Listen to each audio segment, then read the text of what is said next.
Good morning, everyone. Today, I want to talk to you about the importance of time management.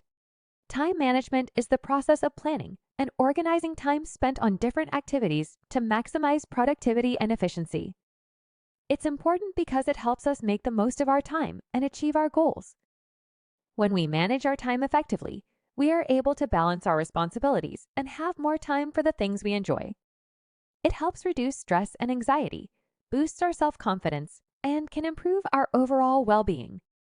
In today's fast-paced world, time management is a valuable skill to have. It can help us succeed in school, work, and our personal lives. By prioritizing our tasks and using our time wisely, we can accomplish more and feel a sense of accomplishment.